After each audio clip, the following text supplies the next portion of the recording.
Good morning dear students.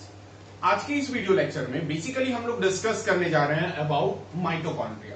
हालांकि हम लोगों ने अपने लास्ट वीडियो लेक्चर में लाइसोसोम्स के बारे में पढ़ा था और ये भी देखा था कि लाइसोसोम्स किस टाइप में बाहर से लिए गए पार्टिकल को डाइजेस्ट करता है और साथ साथ हमारे इंटरनल और डेड ऑर्गेनल्स को भी डाइजेस्ट करता है, जिससे कि जो यूजफुल मटेरियल्स होते हैं वो बॉडी में साइटोप्लाज्म में एब्जॉर्ब कर लिए जाते हैं और जो रिमेनिंग होते हैं वो जनरली क्या हो जाते हैं, बाहर निकाल दिए जाते हैं by the mean of residual bodies के साथ। सो स्टूडेंट्स, इस जगह पे हम लोग अभी जो डिस्कस करेंगे वो डिस्कस करेंगे किसके बारे में, माइटोकॉन्ड्रिया के बारे में। और इसमें जानेंगे कि माइटोकॉन्ड्रिया किस टाइप में इंपॉर्टेंट रोल प्ले करता है और बहुत ही ज्यादा मैग्निफिकेंट टर्म्स इस्तेमाल किए जाते हैं। साथ साथ ये भी देखेंगे कि अगर सेल के अंदर माइटोकॉन्ड्रिया ना हो तो जनरली क्या होगा।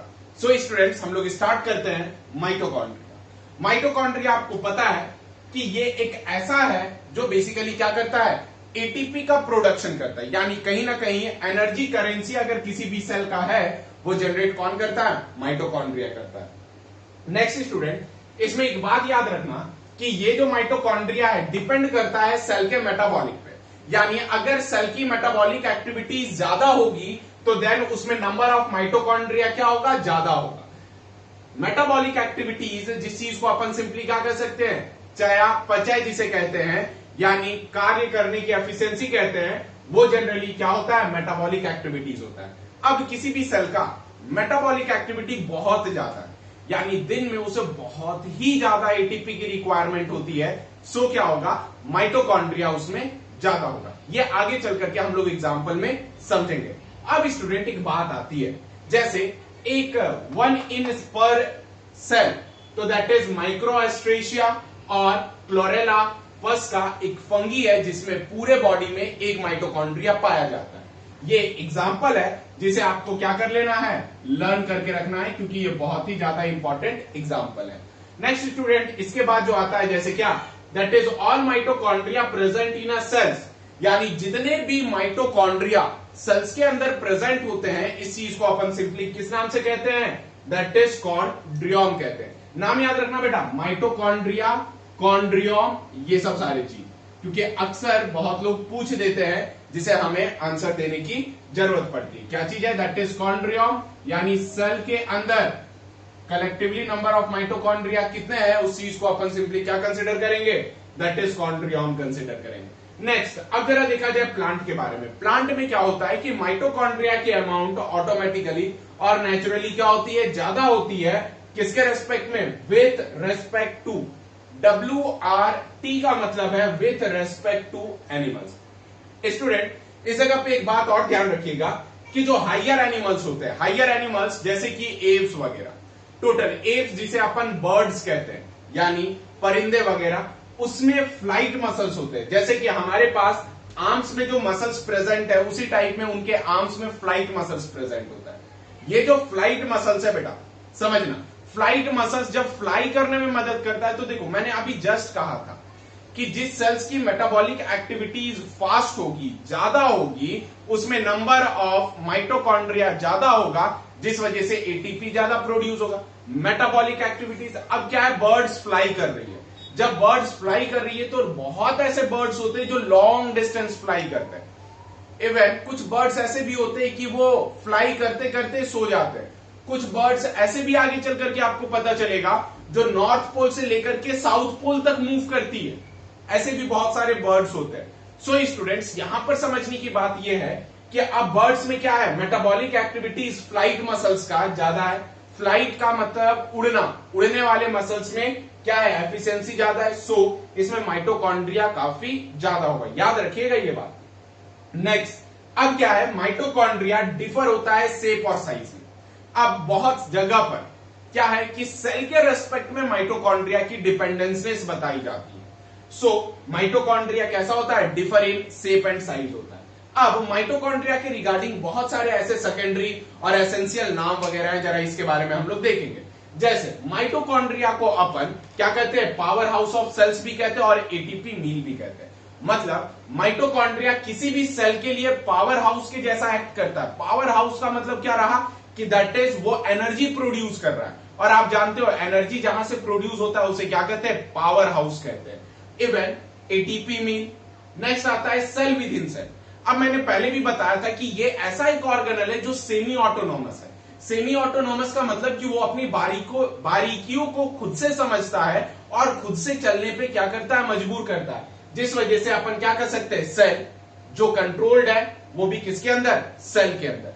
नेक्स्ट स्टूडेंट, अब क्या है कि जब एटीपी प्रोड्यूस करना हो गया बच्चे, तो क्या हो गया, बहुत ही ज्यादा बिजी रह रहा है, एक्टिविटीज कर रहा है, यानी मोस्ट बिजी और एक्टिव ऑर्गेनल्स अगर कोई है तो वो है माइटोकॉन्ड्रिया। कारण अगर एनर्जी नहीं रहेगा किसी भी सेल के अंदर तो वो जनरली क्या कर पाएगा, वर्क नहीं कर पाएगा। नेक्स्ट आता है that is semi autonomous cell organelles. Semi का मतलब आधा, यानी अपना डिसीजन खुद ले सकता है according to the need, that is उसे क्या कहते हैं, सेमी ऑटोनोमस कहते हैं।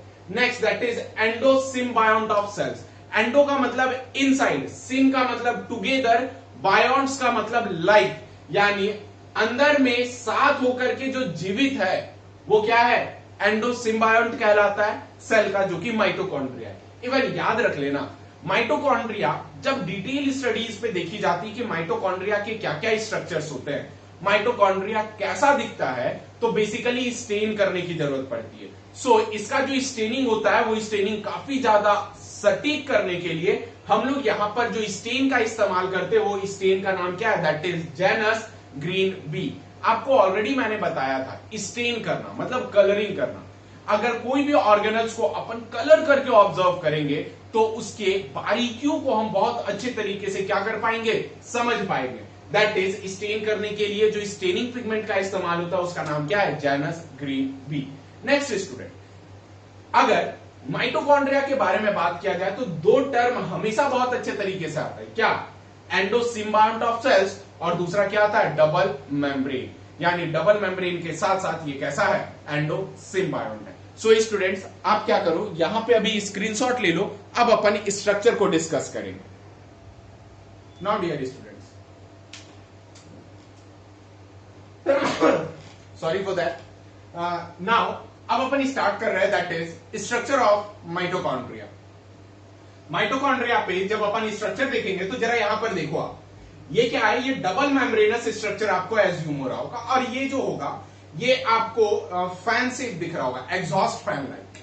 अब इसमें सबसे बड़ा बात ये समझने को है कि आखिर कितने मेम्ब्रेनस है, तो ये डबल मेम्ब्रेन है। डबल मेम्ब्रेन होने की वजह से पहला तो देखो, ये आउटर है, ये इनर है, और बीच में पेरीमाइटोकॉन्ड्रियल स्पेस। सो अब अपन एक एक स्ट्रक्चर को बहुत ही अच्छे तरीके से एस्टैब्लिश करते हुए चलते हैं। जैसे सबसे पहला आता है आउटर मेम्ब्रेन। यहां पर जरा देखिए आउटर मेम्ब्रेन है क्या। आउटर मेम्ब्रेन अगर देखा जाए तो ये आउटर यूनिट मेम्ब्रेन है। मेम्ब्रेन में बेसिकली आपको बताया गया है कि दो चीज का कंपोजिशन बहुत ही अच्छे तरीके से होती है, क्या, किसका किसका, पहला तो फॉस्फोलिपिड और दूसरा किसका, दैट इज प्रोटीन का।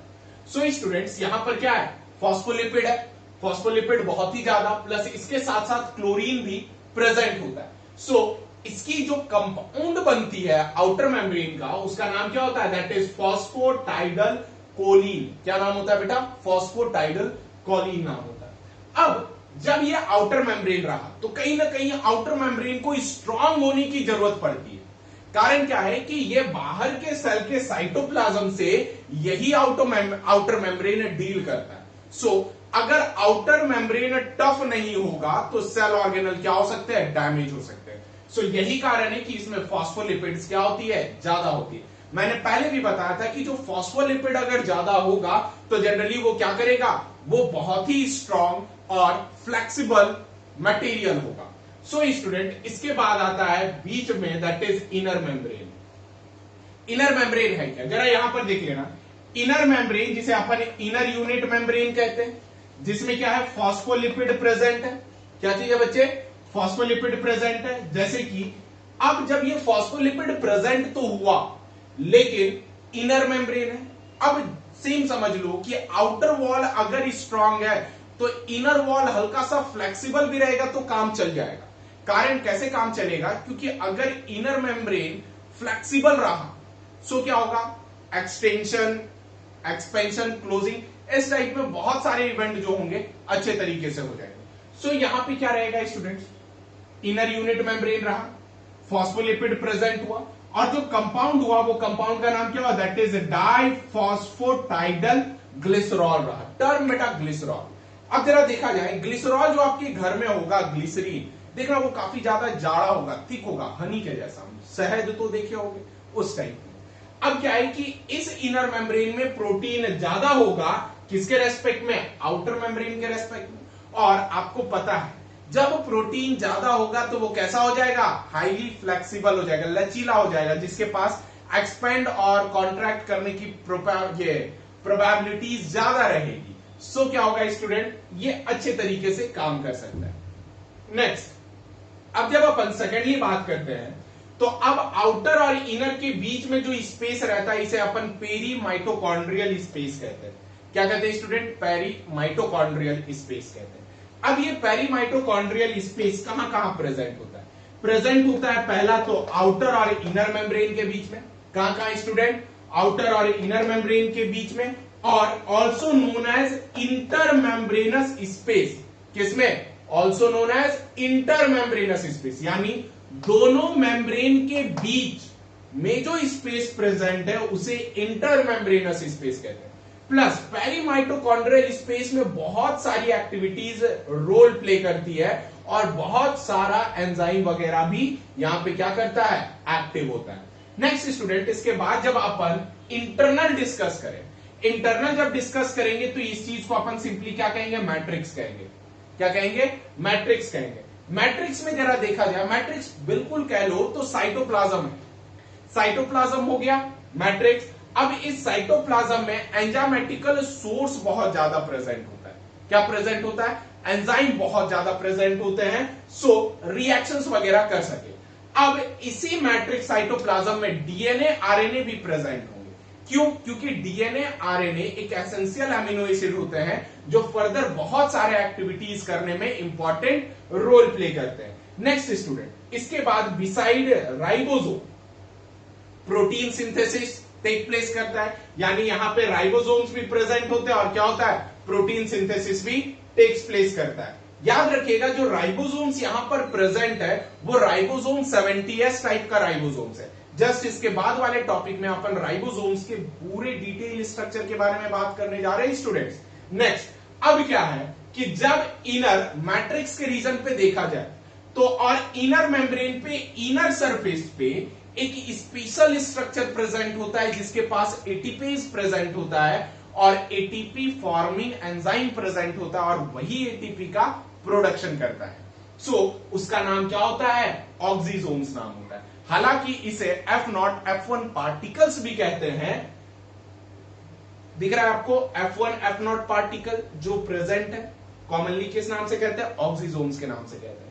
अब इसका दूसरा नाम एलिमेंट्री पार्टिकल्स भी होते हैं। जरा कुछ स्ट्रक्चर इस टाइप का होता है। इधर साइड तो इनर मेम्ब्रेन हुआ, ये F0 और ये क्या हो गया, F1 सब यूनिट हो गया।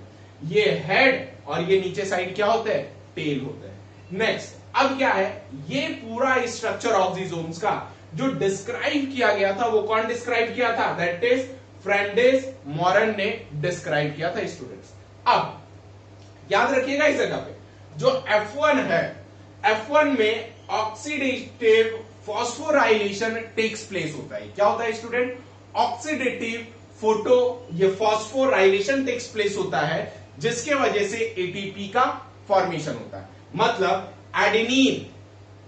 एडेनिन के हेल्प से ट्राइओस फॉस्फेट ऐड होते हैं, दैट वाई इसका नाम क्या पड़ा, एडिनोसाइन ट्राइफॉस्फेट नाम पड़ा। अब इसमें जो एंजाइम होते हैं ये रेप्लिकेशन में मदद करते हैं। रेप्लिकेशन टर्म जो होता है बेटा वो रेप्लिका से लिया गया है, यानी डुप्लीकेट कॉपी का क्या करना, फॉर्मेशन करना, उसी चीज को अपन क्या कह सकते हैं, रेप्लिकेशन कहते हैं। नेक्स्ट स्टूडेंट, जब इसकी दूसरी कॉपी बन गई यानी रेप्लिकेशन तैयार हो गया तो वो रेप्लिका क्या काम करेगा, वो रेप्लिका जो होगा वो सेम टाइप के दूसरे ऑर्गेनल्स को फिर से फॉर्म करने में इंपॉर्टेंट रोल प्ले करेगा। नेक्स्ट, अब आती है बात ट्रांसक्रिप्शंस की। ट्रांसक्रिप्शंस का मतलब क्या होता है, अक्सर आपने बहुत पुरानी स्टडीज में देखा होगा कि टर्म आता है ट्रांसक्रिप्ट करना, यानी या फिर ट्रांसलेटर रखना या फिर ट्रांसक्रिप्ट करना। ट्रांसक्रिप्ट करने का मतलब होता है कि एक चीज लिखावट को, जैसे इंग्लिश की लिखावट को हिंदी में कन्वर्ट करना, उसे ट्रांसक्रिप्ट कहते हैं।